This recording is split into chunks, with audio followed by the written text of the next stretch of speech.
बता दें कि बिहार विधानसभा चुनाव 2025 को लेकर एक बड़ी खबर सामने आ रही है, जिसमें कहा जा रहा है कि एक बार फिर से चिराग पासवान को इस बार 10 सीटों का फायदा हो सकता है, तो वहीं नीतीश कुमार की सीट की संख्या कम हो सकती है। नमस्कार, आप देख रहे हैं आप तक न्यूज। आइए खबर को विस्तार से जानते हैं। उसके पहले चैनल पर नहीं है तो चैनल को सब्सक्राइब करना बिल्कुल ना भूलें। बता दें केंद्रीय मंत्री चिराग पासवान को 2025 के विधानसभा चुनाव में 10 सीटों का फायदा हो सकता है।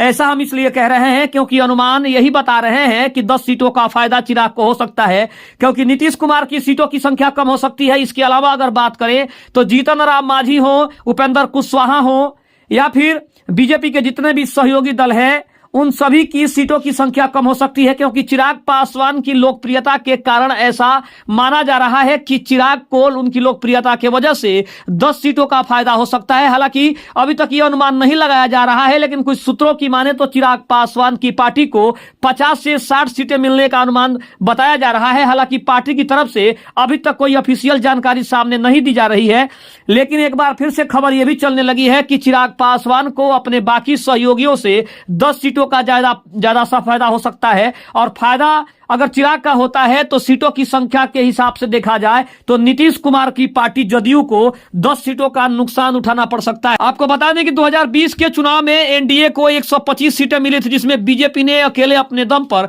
74 सीटें जीतने में कामयाबी हासिल की थी। वहीं अगर बात करें नीतीश कुमार की, तो नीतीश कुमार की पार्टी मात्र 43 सीट ही जीत पाई थी। इसके अलावा अगर बात करें तो हिंदुस्तान अवाम मोर्चा 4 सीट जीतने में कामयाब हुई थी, वहीं वीआईपी जीतने में कामयाब हुई थी। हालांकि मुकेश सहनी एनडीए का हिस्सा नहीं है, लेकिन उसके बावजूद एक बार फिर से चर्चा यह भी हो रही है कि मुकेश सहनी की एक बार फिर से 2025 के विधानसभा चुनाव से पहले एनडीए में वापसी हो सकती है। तो कहीं ना कहीं अगर देखा जाए तो नीतीश कुमार हो, जीतन राम मांझी हो, इन सभी के सीटों की संख्या कम हो सकती है, तो वहीं चिराग पासवान को इसका सीधा फायदा हो सकता है। तो कहीं ना कहीं 10 सीटों का अंतर काफी बड़ा कारण बन सकता है, क्योंकि नीतीश कुमार की पार्टी को देखते हुए और चिराग पासवान की लोकप्रियता को देखते हुए यह कहा जा रहा है कि नीतीश कुमार अब की बार अंतिम बार चुनाव लड़ रहे हैं। इसके बाद शायद वो चुनाव मैदान में दोबारा न उतर पाए, क्योंकि ये उनके कैरियर का, उनके राजनीतिक अगर जीवन देखा जाए तो राजनीतिक जीवन का ये अंतिम चुनाव हो सकता है। तो इसके बाद चिराग पासवान को राजगद्दी मिलने की